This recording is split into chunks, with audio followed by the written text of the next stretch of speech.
विकास ही संकल्पना काही चमत्कार नाही. असं म्हटलं जातं की विकास झाला पाहिजे, विकास झाला पाहिजे.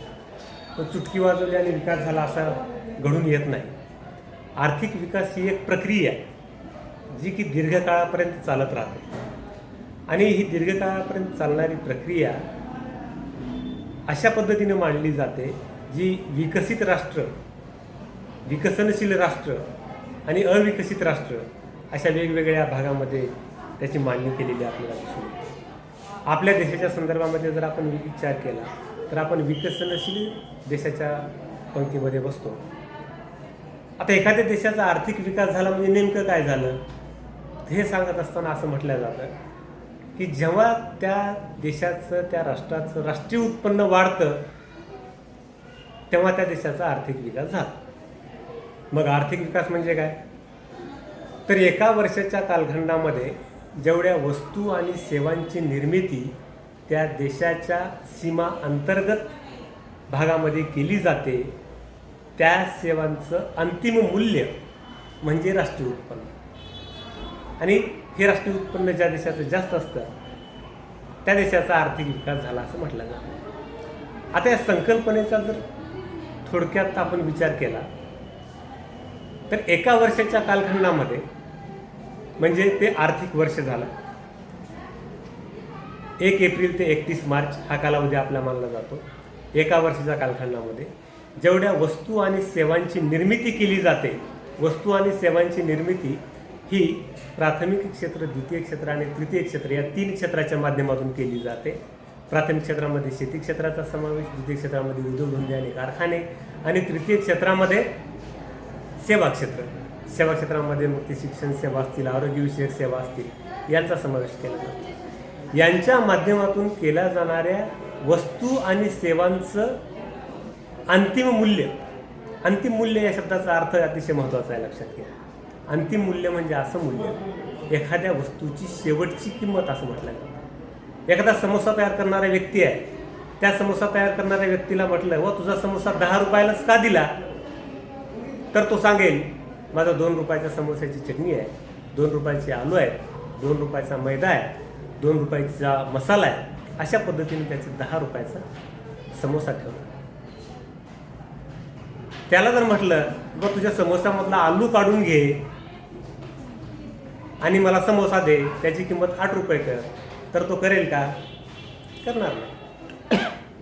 समोसाची किंमत 8 रुपये होऊ शकत नाही किंवा त्या समोस्यामधला एखादा पदार्थ कमी जास्त करू शकत नाही, कारण त्या सगळ्या त्या सामानाची यादी करून त्याला लागणाऱ्या किमतीचा विचार करून त्या समोस्याची किंमत त्यानं 10 रुपये ठेवलेली आहे. एखादी बिल्डिंग आहे, त्या बिल्डिंगची किंमत आहे, समजा फ्लॅटची किंमत आहे 20 लाख रुपये. त्या फ्लॅटवाल्याला जर आपण म्हटलं की बा तू काय कर, त्यातल्या विटा काढून घे बाजूला आणि मला तुझा फ्लॅट दे, तर तो देऊ शकेल का? नाही देऊ शकणार, कारण त्या विटाची 5 लाख रुपये किंमत त्याने ठेवलेली आहे, सिमेंटची किंमत काही ठराविक ठेवलेली आहे आणि अशी त्या घराचं एकूण किंमत किंवा एकूण अंतिम मूल्य त्यानं त्या ठिकाणी काढलेलं आहे. अशा पद्धतीनं देशामध्ये असणाऱ्या एकूण वस्तू आणि सेवांचं अंतिम मूल्य जे आहे त्याचा समावेश हा राष्ट्रीय उत्पन्नामध्ये केला जातो. आणि म्हणून ज्या राष्ट्राचं राष्ट्रीय उत्पन्न जास्त असतं त्या देशाचा आर्थिक विकास झाला असं या ठिकाणी आपण म्हणू शकतो. परंतु ह्या आर्थिक विकास ही काही अचानक घडून येणारी घटना नाही किंवा बाब नव्हे, तर ती निरंतर चालणारी किंवा दीर्घकाळ चालणारी ती एक प्रक्रिया आहे आणि या प्रक्रियेसाठी अनेक वर्षाचा कालावधीसुद्धा जाऊ द्यावा लागतो. आता आपण दुसऱ्या भागाकडे येऊया की ग्रामीण भागाचा आर्थिक विकास कशा पद्धतीने घडून आणायचा.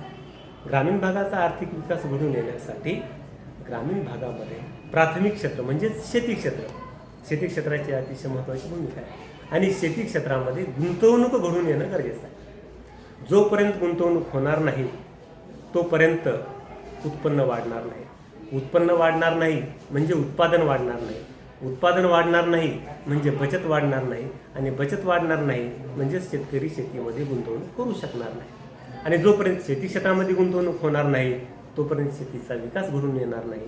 आजही आपल्या देशामध्ये शेती जलसिंचनाचं प्रमाण 16 ते 17% आहे महाराष्ट्रातलं प्रमाण. हे प्रमाण अतिशय नगण्य प्रमाण आहे. हे प्रमाण जर वाढवायचं असेल तर शेती क्षेत्रामध्ये गुंतवणूक होणं गरजेचं आहे. आणि दुसरा भाग, शासनाच्या ज्या वेगवेगळ्या योजना आहेत त्या शासनाच्या योजना ग्रामीण भागापर्यंत पोहोचल्या पाहिजे. शासनाच्या ज्या योजना आहेत त्या फक्त कागदावरती राहतात. जोपर्यंत त्या योजनांचा सहभाग शेतकऱ्यांचा वाढत नाही तोपर्यंत शेती क्षेत्राचा आणि ग्रामीण भागाचा आणि समाजातील आर्थिक दुर्बल घटकांचा आर्थिक विकास घडून येऊ शकत नाही. सद्यस्थितीला आपल्याकडे शेतीचा जर विचार केला तर अल्पभूधारक शेतकऱ्यांची संख्या मोठ्या प्रमाणामध्ये आहे. शेतकरी ते गुंतवणूक करू शकत नाही आणि म्हणून शेतकऱ्यांच्या आर्थिक विकास घडून आणण्यासाठी शासनानं याच्यासाठी प्रोत्साहनपर योजना लागू केल्या पाहिजे है ना. त्याच्यासाठी गुंतवणुकीच्या योजना. मला सांगा, आपल्या देशामध्ये वेगवेगळे समाज घटक आहेत है ना. त्या समाज घटकांचा आर्थिक विकास घडून येण्यासाठी वेगवेगळी महामंडळं स्थापन झालेली आहेत. परंतु त्या महामंडळाच्या माध्यमातून जशा पद्धतीच्या मोठ्या मोठ्या योजना यायला पाहिजेत तशा योजनाच येत नाही. चर्मकार समाजासाठी संत रविदास चर्मोद्योग आणि चर्मकार विकास महामंडळाची स्थापना झाली, परंतु त्या महामंडळाच्या माध्यमातून मागच्या 10 वर्षामध्ये 50,000 रुपयापेक्षा जास्त योजना कुठलीच आतापर्यंत दिल्या गेली नाही. समाज घटकासाठी महात्मा ज्योतिबा फुले विकास महामंडळाची स्थापना झाली, परंतु या महामंडळाच्या माध्यमातून अगदी बोटावर मोजणे इतकेच शेतकऱ्यांना त्याचा लाभ झाला. 10-10 लाखापर्यंतच्या 15-15 लाखापर्यंतच्या ज्याच्या माध्यमातून खऱ्या अर्थानं गुंतवणूक घडून येऊ शकते, खऱ्या अर्थानं आर्थिक विकास किंवा खऱ्या अर्थानं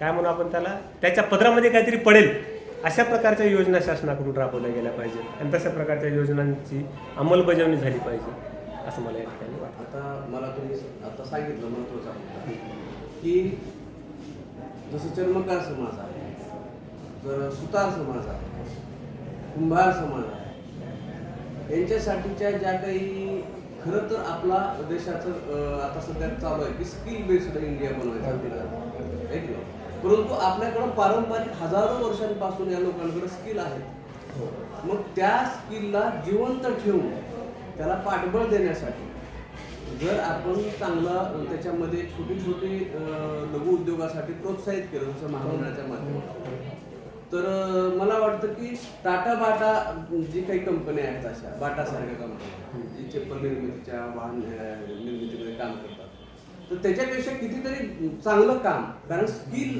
हा परंपरेने हजारो वर्षापासून जपलेला स्किल आहे. बरोबर. तर त्या स्किल त्याला जर आपण प्रोत्साहन नाही दिलं तर तो स्किल संपून जाणार काळाच्या ओघामध्ये. आता याच्यामध्ये दुसरा एक प्रश्न निर्माण होतो की स्किल आहे म्हणून त्या एका विशिष्ट समाजानं चपला बनवायच्या का नाही, तर तो भाग नाही. आपल्याला त्या जातीच्या अनुषंगाने त्याच्याकडे नाही पाहिजे, त्याच्या कलेच्या अनुषंगाने आपल्याला पाहिजे. तर त्याच्याकडनं स्किल आहे. आता समजा एखादा चर्मकार बंधू आहे, त्याच्याकडं उत्तम शूज बनवण्याचं स्किल आहे, तर ते स्किल जसं आपण एखाद्या क्षेत्रामध्ये ज्या पद्धतीनं त्याच्यावरती एखादी गोष्ट बनवली तर त्याला त्याचे आपण हक्क देतो, तशा पद्धतीचे हक्क त्याला दिले आणि त्याची लेक्चरशिप म्हणजे त्याला त्या एखाद्या कोर्सचा म्हणजे त्याला जर प्रमुख केलं आणि आव्हान केलं की या ठिकाणी आपल्याला हे बनवण्याचा स्किल दिलं जाईल, त्याच्या संदर्भात जर हा कोर्स आहे एवढ्या एवढ्या महिन्याचा असेल, त्याच्या संदर्भातला हा सिलेबस असेल, त्याचं प्रॅक्टिकल हे असेल, अशा पद्धतीने जर काय केलं तर त्याच्यामध्ये काही घडू शकेल का असं तुम्हाला काय वाटतं? नाही, अगदी बरोबर आहे. आपण ज्या पद्धतीनं मांडणी केली की एखाद्या समाज घटकाचा हा काही विषय नाही, ज्याच्याकडे स्किल आहे तो बाजारपेठेमध्ये टिकणार आहे. आणि म्हणून आज आपल्याला माहिती आहे किंवा एखादा चपला बनवणारा वर्ग काही चांगला जरी असला तरी आज मार्केटमध्ये कुठल्याही समाजाचे लोक कुठलाही व्यवसाय करत असलेले आपल्याला दिसून येतात. ज्याच्याकडे जे स्किल आहे ते तो व्यवसाय करतात. आणि अशा प्रकारचं तुम्ही म्हणता त्या पद्धतीनं जर त्याची मांडणी केली, त्याला एखाद्या व्यक्तीला त्याचं प्रमुख केलं आणि तशा प्रकारची कोर्सेसची निर्मिती केली तर त्याच्या माध्यमातून आणखीन चांगली स्किल असणारे समाज घटक समोर येतील, व्यक्ती समोर येतील आणि अशा प्रकारच्या ज्या काही पंतप्रधानांच्या माध्यमातून चालवणाऱ्या योजना आहेत त्या योजनांचा लाभ घेण्यासाठी त्या पात्र ठरू शकतात.